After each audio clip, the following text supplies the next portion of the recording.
Welcome to Garden Wise Adventures. My name is Malie and I think it's time for a early spring garden tour. We're going to start indoors because recently my gardens have expanded to the indoors.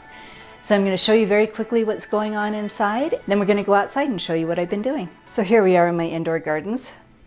I'm not sure how to make the weird stripes go away from the lights. I've turned off most of them, but anyway, we'll just show you what I'm growing.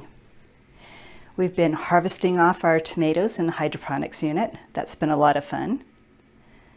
The houseplants are growing well. I'll link a video where I split these out of a basket, but this is the first year I've ever been able to grow houseplants and have them not die. Here's my succulents with the weird striping from the light. Sorry about that. They're doing well. My first attempt at propagating is also going well. Got some more. Sorry about the camera stand.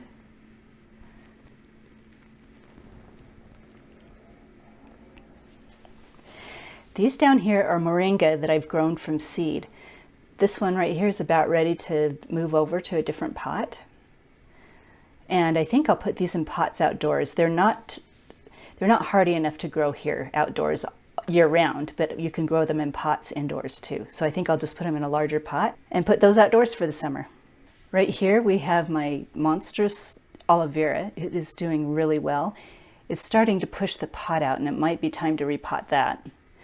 But I think what I'll do is divide it and keep some of the smaller ones because I don't want it to outgrow the space over the winter. This will also go outside for the summer. My catnip is blooming. The cats love it. Got some of the edible plants I've been harvesting, and I'll show you a picture in just a second of what I harvested. My roselle, I'm starting to lose them and they absolutely need to go outside. Hopefully we will warm up enough that they can go outside soon. No signs of any turmeric yet, but my ginger is doing really well. And I planted 7 pawpaw seedlings from my own plant that I harvested out of my yard. And there's only one that's surviving, but it's looking great. So I'm hoping for it to continue to do well. Another hydroponic unit that I've been testing. It's grown really well. The basil's pretty big. I actually got flowers off of my chamomile and then actually just trimmed them. And then trimmed the top of it off of it to see if I could get it to bush out. I think I might just transplant these outside when it's time. Got a new lemon. Got a new lemon growing on my lemon tree. They're doing okay. I've figured out that what we're probably, it is having some issues with spots that grow on the leaves. And I had somebody come look at it and, I kind of looked at it myself. There's no bugs. The soil is drying out on the top, the first 4 inches, but the bottom is staying really wet. So I think what I'm going to do is when it warms up, I am going to keep them in the same pot, but change out the soil to a better type of soil. And I think the soil is the issue. I'll do the same with my avocado and see if I can force more growth out of that. It's very healthy. It's just not got a lot of good growth. This is my Satsuma Mandarin orange. And all of these will go outside as soon as it's warm enough. Got some new plants here. This is germander that I'm going to put outside in probably a couple of days. We're going to have a freeze tomorrow night, and then after that I'll put it out. My snapdragons are ready to go outside as soon as this last freeze is gone. Well, it's not going to be the last one, but as soon as it's gone for the next few weeks. Lime balm is ready to go outside. Got my onions and more. These are the orange hat tomatoes. Really delicious. I've been having fun. Just harvested my lettuce, and it might be the last harvest. I don't know. It seems to be slowing down, but it was a great harvest today. We've actually got flowers on my peppers, which is not a great thing. These have another at least month before I'm willing to put them outside. So they've, it's maybe even a month and a half, 6 more weeks. They've outgrown their spot. They're starting to flower. I really planted these too early. I may have to up-pot them into gallon pots, and I just don't really have the room. I've got bunching onions, more snapdragons. The ashwagandha is looking gorgeous. Here's my stevia. It's looking good too.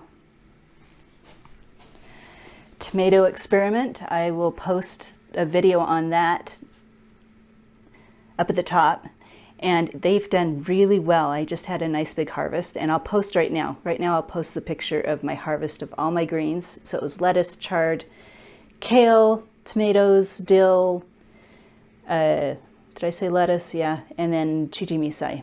Huge harvest, but it's like the 6th harvest that size I've had since December. And I've been able to eat really well almost every week out of this room. So that's it for my grow room. So let's head outside and see what it looks like out there. Now it's a bit windy, so hopefully you can hear me over the wind sounds. But I wanted to start out front because there's a lot of fun things that have changed. So this is my front yard, and let me show you what I've done. Let's just give you an update on the side yard. 2 years ago, I took out all the grass, put in drought-tolerant plants, and switched the irrigation to drip. The drip is now connected to my irrigation system, and I no longer have the drip converter. I added a drip zone right here, and I'll have to cover them up for tomorrow night. This is my desert king fig that survived the winter, all covered up. There's its covering. This is my Chicago hardy. As you can see, it also survived the winter for me.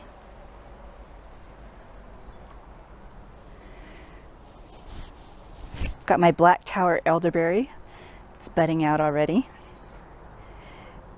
And look at my pistachio. Look at the amazing amount of growth off of that. It's looking glorious, and it survived the winter also.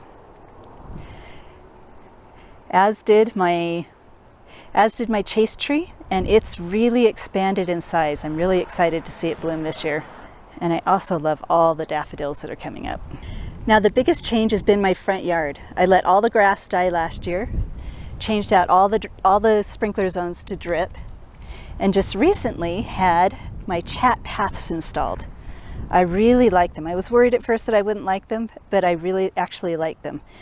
They were compacted down with a plate compactor, and I've driven really heavy wheelbarrows full of soil over the top of them without any indentations or anything.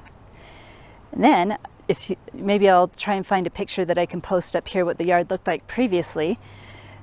That center piece there used to be kind of a lawn bean, is what we call them here in Utah, where it was a patch of plants in the middle of the grass. So that is completely gone. All the plants have been dug out and relocated except for the bulbs. So everything you see here is bulbs and the trees. We have my little 4-year-old seedling Pawpaw right here.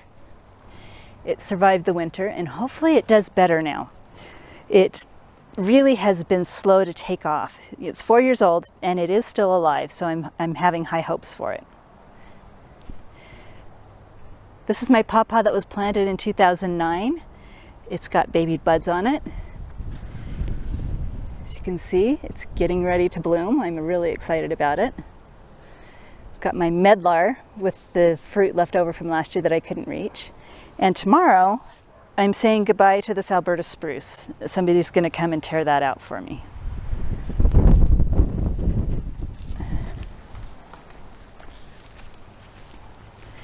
Right here we have a brand new almond.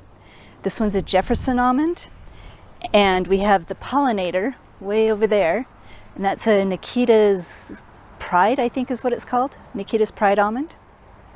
And right there I transplanted, and it's already starting to bud out. This is my chokeberry. It didn't do well on my side yard over there because it was next to the neighbor's lawn, and I think it got too much water, so it was always chlorotic. So we're going to try it back here, and it looks like it's going to be happy.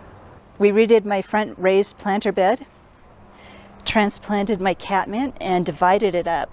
So this one got put several different places. We have one way over in the corner over there. And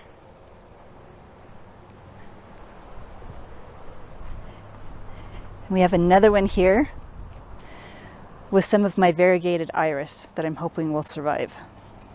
This is not the best time of year to transplant iris, but we did it anyway, and hopefully it'll do well. We also transplanted some cuttings of my sedum. This is how I started my sedum on the other side, and I'll put up a picture of that. I just took cuttings off a sedum and stuck them in the ground, and it worked beautifully.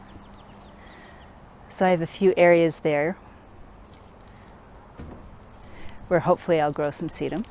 Transplanted my Glow Girl Spirea, some of my yellow mums, one of my switchgrass.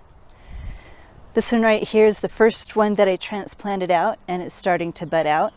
Hopefully the freeze doesn't get it. This is my Lemony Lace Elderberry, which I think would be gorgeous under my purple lilac. I think that is going to be so pretty. And some more variegated iris.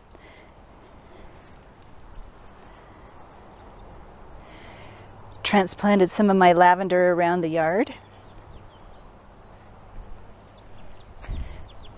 Then over here,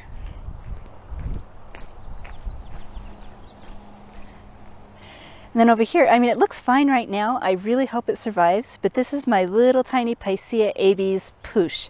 It's a red cone Norway spruce that stays tiny, tiny. You know, kind of tiny for rock gardens. So I'm hoping this one will survive because it was a pretty old plant. And you can see how small it is. There's my catmint right there. Glow Girl Spirea. Switchgrass. And then this is another one that I don't know if will survive. I transplanted my Little Devil 9 bark over here and then one on the other side of the driveway. They were large and old, and I just don't know how well it's going to do. Some of the tips broke off, but it seems to be okay. So we'll wait and see if this one survives. If not, I'm going to actually have to go get more because I really, really love these. This is a Slovaki Pomegranate that survived. You can see little tiny buds starting to come out on it. Hopefully we'll see some fruit, maybe not this year, but maybe the next year. I'm just really excited about it though. We have my one-year-old sunflower Pawpaw that survived the winter and it's looking good. And we will shade it all summer long because it's still young and it needs to be shaded for at least the first 3 to 4 years. Got my daffodils coming up. Done with most of the rock iris except for the ones on the shade side. Here's my favorite rock iris. I love those. And here's some crocus that are a little bit later. Most of my crocus is done, but these are in the shade, so they kind of open up later. You can see the buds getting ready to open on my weeping cherry. And then my blue spruce. These will be coming out tomorrow also, and I'm going to put hazelnuts in this area. The blue spruce here, they were supposed to be 6 by 6, but that one's getting closer to 8 to 10 feet. You know, they just aren't the right size for here. So we're definitely going to be putting some hazelnuts, and then we can get some usable nuts.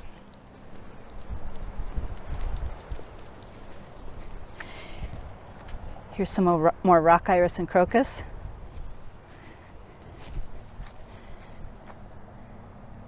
This is a Borealis honeyberry that is starting to bud out. I'm really excited.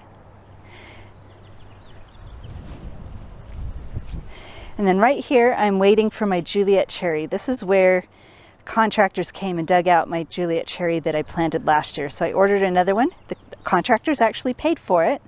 You know, it was a utility company that was putting in fiber, or it was a utility company that was putting in fiber cable that came and dug it out. But anyway, they've, without question, just came and paid for it. So I'm really happy with that. It's my Amber Jubilee 9 bark that's looking great. And then this little tower right here is another plant I'm really excited about. As you can see that little tiny twig. See if you can see the buds. The buds are starting to bud out. This is a yellow horn. It's an edible nut. It's supposed to do well in Utah, but from what I'm seeing, there's very, very few growing here. And I think it's because it's an unknown plant. And the only reason I have this little tower over the top is because it's so tiny, I don't want to accidentally step on it or cover it up with mulch or something. So we'll keep that until it's budded out enough and branched out enough that I can see it. This is my little seating area. Currently on the lookout for some well-priced lawn furniture. I need a little bit of it, a little table and maybe a little bench. But this is my seating area, and the neighborhood kids are very excited about it because they want to come sit and visit. They're so cute. Now for my backyard. We've got the Aurora honeyberry that is budded out. It's looking great. And my hydrangea actually is doing well this year. It's starting to bud out and it didn't die. Hopefully the freeze doesn't kill the new tips. I'm not worried about the freeze and my currants because currants are very, very cold hardy. But it's looking well. And we'll probably get a lot. Oh, we're actually already getting a ton of buds on it. I'm really excited. And it's got a new neighbor. This is my Jostaberry that's budding out. The Jostaberry is a combination of a gooseberry and a currant, and supposedly they're sweeter than currants. There's my other hydrangea, Macrophylla Endless Summer, that's budding out, and hopefully the freeze. I'll probably try and cover these, before the freeze tomorrow night, and hopefully they do okay. My bananas, I don't know if they survived. The stem absolutely rotted, but the stem rotted, but the corm is really firm. So I'm hoping that they did survive. Same with this one.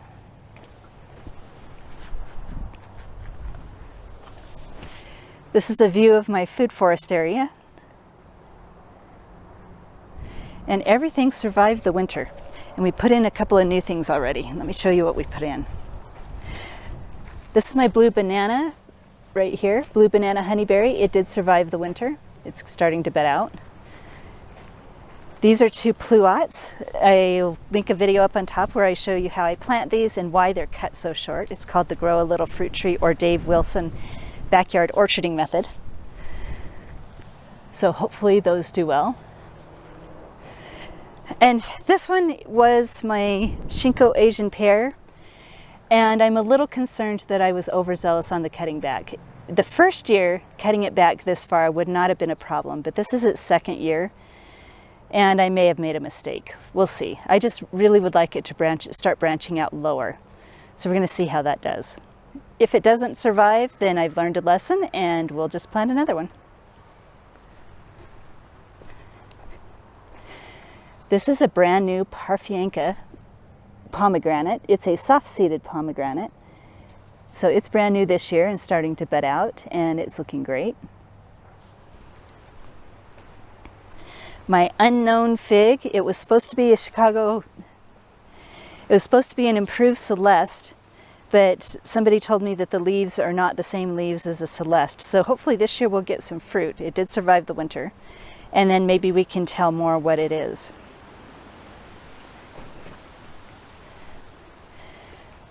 This is a Giro Persimmon, and it struggled last year, but it did survive the winter.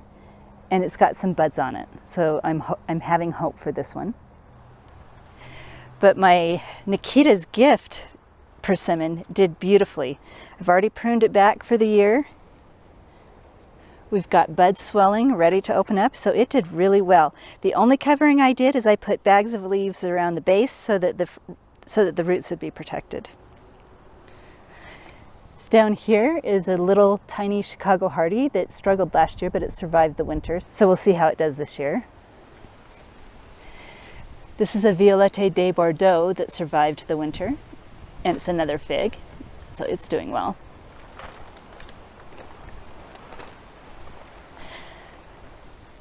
Slovaki Pomegranate that's getting ready to bud out. It survived the winter and is looking good.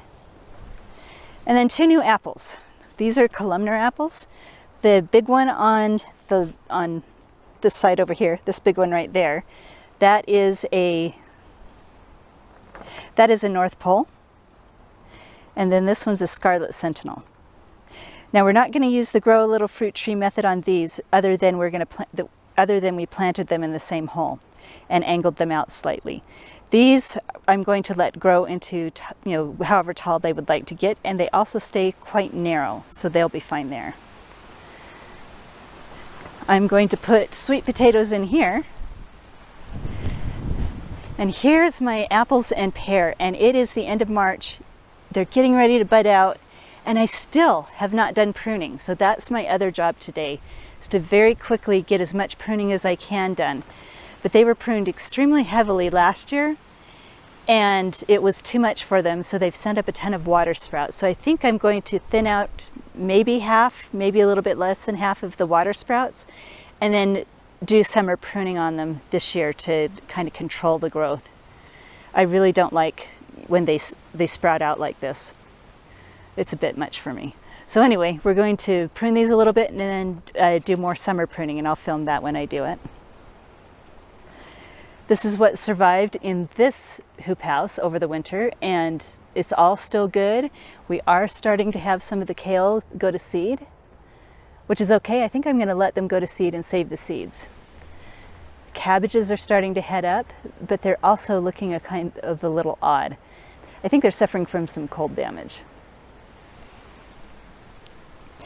This is a new fun thing that we're going to be doing. This is a Veggiega, V-E-G-E-G-A, a metal raised bed. Now we've put some compost mulch in there. I'm actually going to take a little bit of that out because this is not the best growing medium. And we're going to add some vermiculite and peat moss and some of this Oakdale compost and some worm castings to it. And I think what I'm going to try to grow in here, if they haven't rotted in my fridge, is some Jerusalem artichokes that I got from a friend in the front, and then some squash in the back.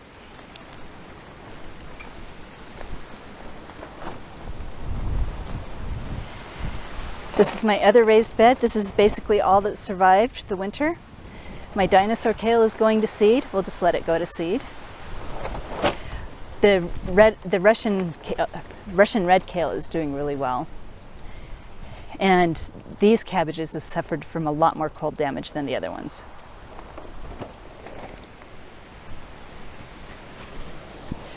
I've got my jujube that will not bud out until June. It usually waits till the very first week in June to bud out. But my really tall Regent serviceberry is already starting to bud out, and I'm really excitedly waiting for that. The buds are glorious. We added more mulch in here. This is my red gooseberry. Hopefully we get some berries off of it this year. We have not gotten berries off it recently because I've been pruning it back too hard. And I got a new Invictus gooseberry. And I actually had one here that gave me really good fruit for several years, and then it died. I think it was drought, and we didn't have very good soil in this bed. So we've improved the soil and added irrigation. So I think it should do better.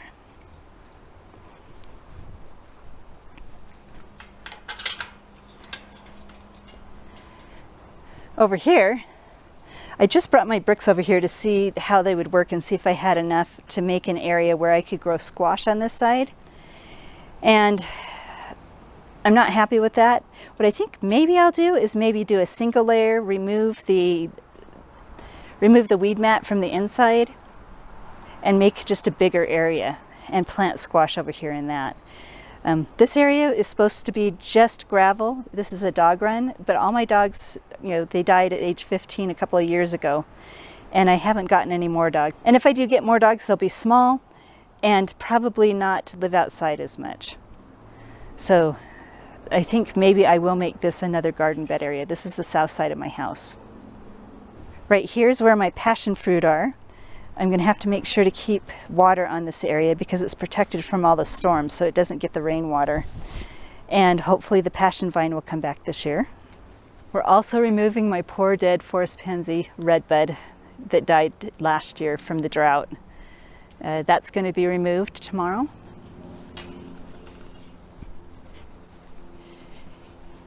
Here's my hillside. Still overgrown and doing wonderfully. I like to leave it overgrown so I don't see the houses in the back. They're like right above my house. They're like, if we cleared out these trees and shrubs, we could see into all their windows. This is my dapple dandy pluot that's getting ready to bud out. Still doesn't have a pollinator ready, but we're excited for next year. Next year I'm hoping to get buds off my new ones and we'll actually get fruit. Here's my strawberry bed. I'm hoping it does better this year. I put a lot of compost down over the top, and we'll get some good fertilizer down. I think I've neglected this bed because the strawberries have done so well in the past that I just forget that I need to amend it. Last year they didn't do anything, and the year before they were okay. You know, so these are new strawberries from last year that really didn't produce that much. Hopefully they'll produce better this year. And I'll link a video where I planted my peas the first week in March, and they're all coming up. Excellent germination on those. We've got some lettuce and some mesclun coming up, leftover garlic from previous years. These are perennial green onions that I got from my ex-mother-in-law. Absolutely love that lady. She passed away last year, so I'm really, really glad that I have these from her. They survive the winter, and you basically have green onions that look like that. They don't get big bulbs. They don't really flower. You know, they're not chives. They're actually green onions that just are green onions all year round. And her patch was almost about as big as half of this bed. So they spread like crazy. So I just keep dividing them and moving them around the yard, and it's great to have green onions year round.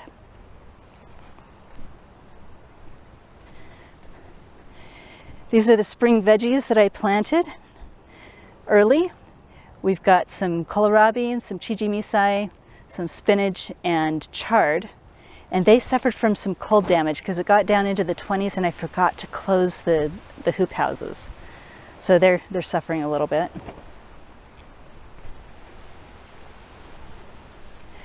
The cabbages are suffered quite a bit more damage. I'm actually going to probably need to replace all the cabbages here. The kohlrabi, though, on the other hand, seemed to survive the cold really well, but the young cabbages did not like the 20-degree weather. Forgot to cover those. We've got chives over there. This is my garlic bed that's doing really well. Planted it last fall. This is also interesting. This kohlrabi did not get covered during the 20-degree weather at all. It did extremely well. These are all cauliflower. The other interesting thing, these didn't get covered. The only ones that are surviving are the purple cauliflower. So it seems like the purple cauliflower is quite hardy. So I had to buy replacements for the white cauliflower. And we'll get those in a little bit. My peach trees have not been pruned yet, so I'm going to be doing that today. Tomorrow I have somebody coming. Dan is going to come and prune my cherry tree and my plum tree.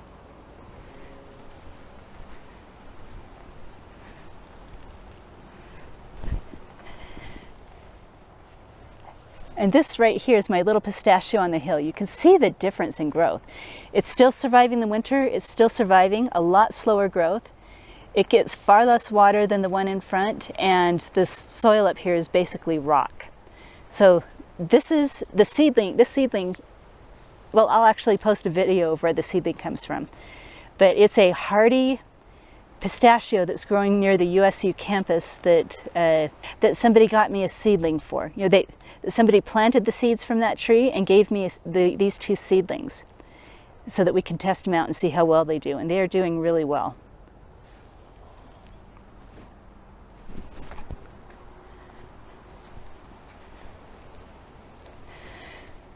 This is my other Chicago hardy fig that's been here for like 12 years, that gets only that high and dies back, doesn't come back until June. Never fruits. My tree peonies are starting to bud out. This is my new one right here.